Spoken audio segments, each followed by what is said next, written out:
And like I say, so if I was to make people think I'm a threat, they're going to be calling the police.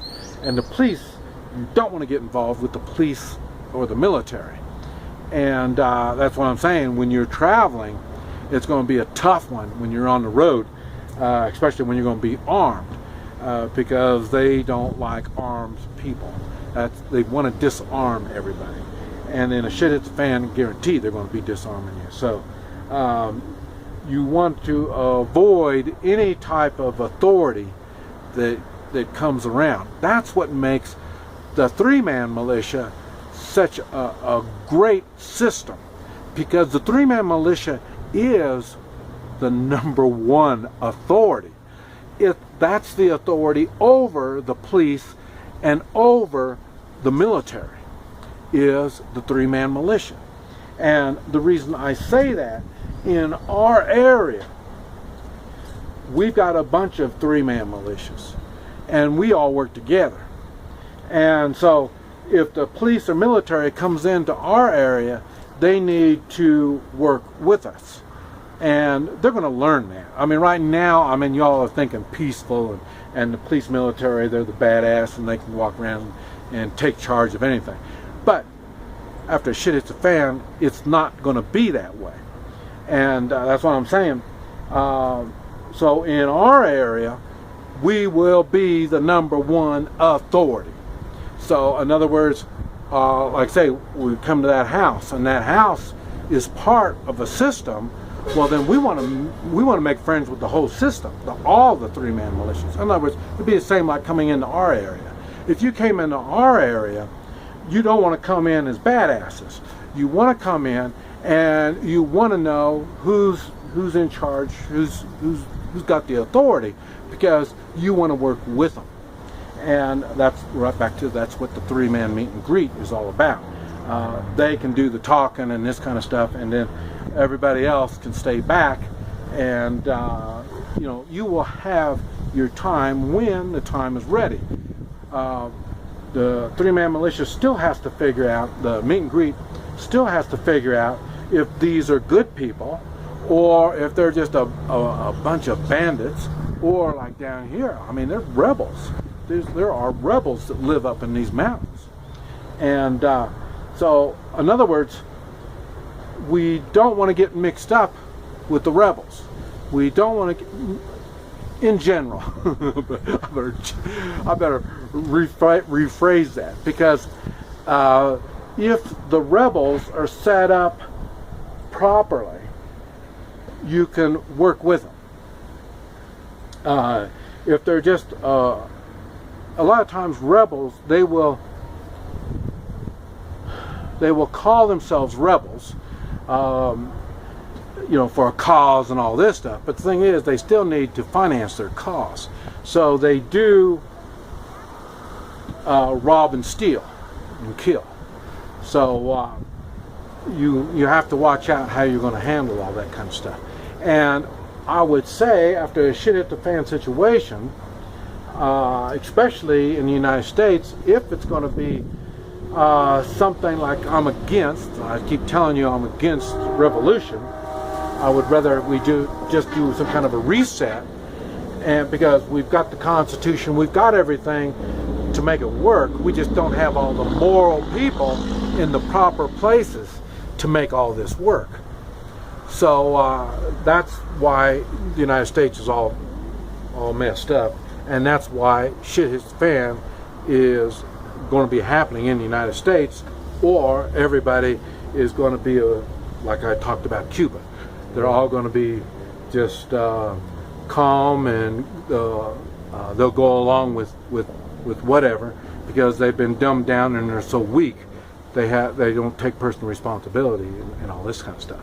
So now it could happen that way. I really don't think so.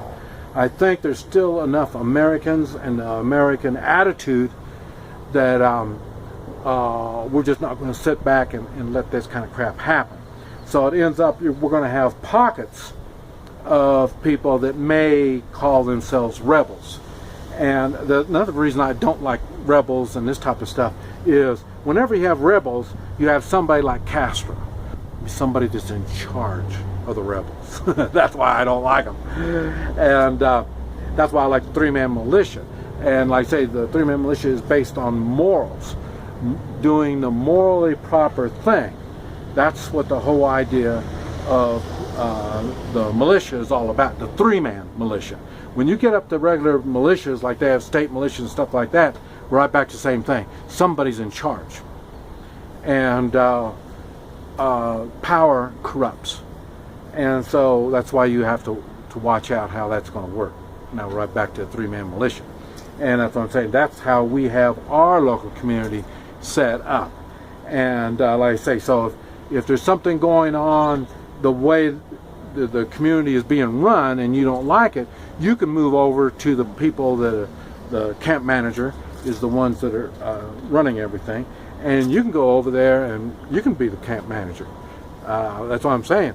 And like I say, I'm sure sometime or another I'm going to be in and out of being the camp manager, but then like I say, I don't really want to do it. I'll be backing off. I'll let somebody else do it. Hell, I don't want to listen to everybody bitching and raising hell and stuff like that. There's a lot of decision making there, and you'll be putting your morals to the test big time. And so I really don't want to do it. And but I say, but if you don't like the way I'm doing it, hey, I'm more than happy to stand back and let you do it. You got to remember, we are all armed, and we all are working together. So in other words, if you want to come in with your Castro type doing things, it's not going to work. And not with a three-man militia. It will. You could make it work in a militia. You can make it work as rebels. But like I say, we're not working it like that. At least I'm not. I'm not going to be part of anything like that. And like I say, if I'm in a three-man militia or a bunch of three-man militias, and we've got to deal with these types of people that are in a militia or are in or rebels, this type of stuff. Like I say, that's why we have the three-man meet and greet, is to be able to work out something and move on. We want to get away from that type of mentality. Those people are dangerous, and we don't really want to get mixed up in that. Now, when I say you need to have, you can only have so many tools that you're carrying with you to do your specialties. And that's what I'm saying. I don't need much for my Hoi Chi. It's mostly knowledge and abilities. You don't really need the tools. But like I say, when you come across places that have all the tooling, like you're a machinist, and you come up to a place that has machines, and then you can help them out by using those skills in helping them manufacture whatever kind of parts they're going to be needing and stuff like that. And but I say, there's a big difference between a three-man militia and anything else.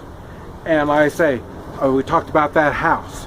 That house, if it was part of, like I say, small. I say my community is probably, we got about maybe 400 or 500 in our community right now, and so like I say, that wouldn't be too much. But like I say, that house is part of maybe a community of 30 or 50. You know, it's the same thing. We need to be able to work out something with them, or like I say, if it's abandoned and there's nobody there, we need to make entrance, and we need to. And when you do that, when you go into places like that, you don't ransack them. You don't do that. And the reason is somebody might be coming back, and you may be coming back to that place also. And I don't know, I'm just thinking about it. I may write a small note and tell them what stuff, you know, apologize for whatever kind of damage we did coming in, And if I would, me personally, because I know my limitations and I know what I'm doing, I wouldn't mind leaving a note with my name and time and date when I was there, and thanking them for whatever. And I say I'll list some of the stuff that I help myself to, and let them know that I would repay them if our paths ever cross. And we're right back to, that's why I've got the gold and silver, because like I say, I don't want anything for nothing. I would rather pay in skills and abilities, but like I say, there are times that I will use gold and silver to make payment. So it just depends on the circumstances. But like I say, I make myself valuable to others. I don't make myself a pain in the ass.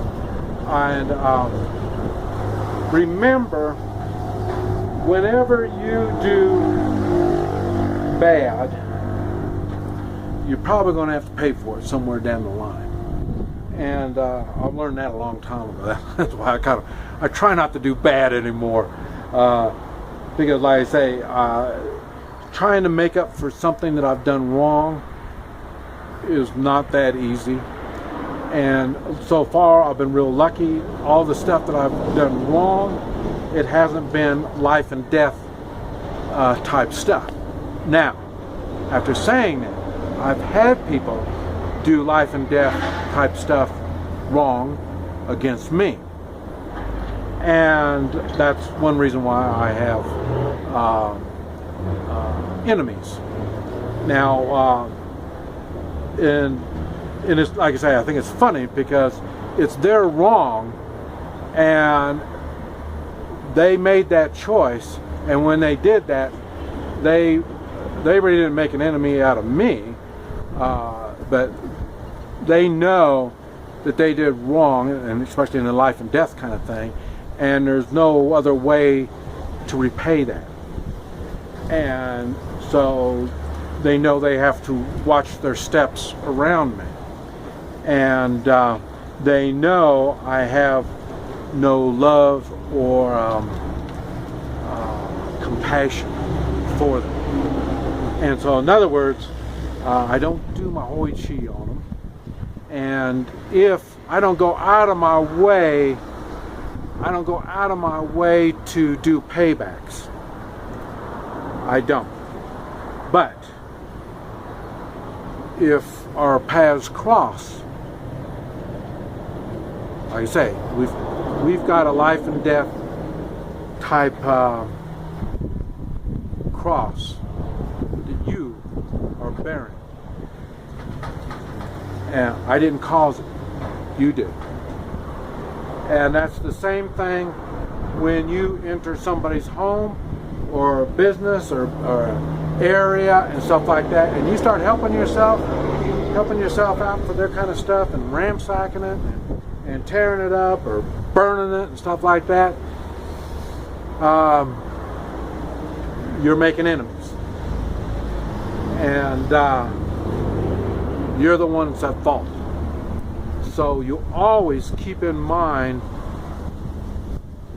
doing the right thing. Remember, as the militia, the three-man militia, we do things morally correct. Morally correct. The best we can do under those circumstances. And when you do that, and you're taking personal responsibility, it makes things go a whole lot easier. Your enemies will be less, and your friends will multiply. And that's what I'm saying. I've got more enemies now than what I've ever had my whole life, but at the same time, I've got more friends, and I can sleep at night without worrying about getting my throat cut. So you have to keep in mind the true meaning of the three-man militia. Whether you call it a three-man militia or you don't, it doesn't make any difference, but it's that attitude that makes it work. This is Mike, NoStressMike.com.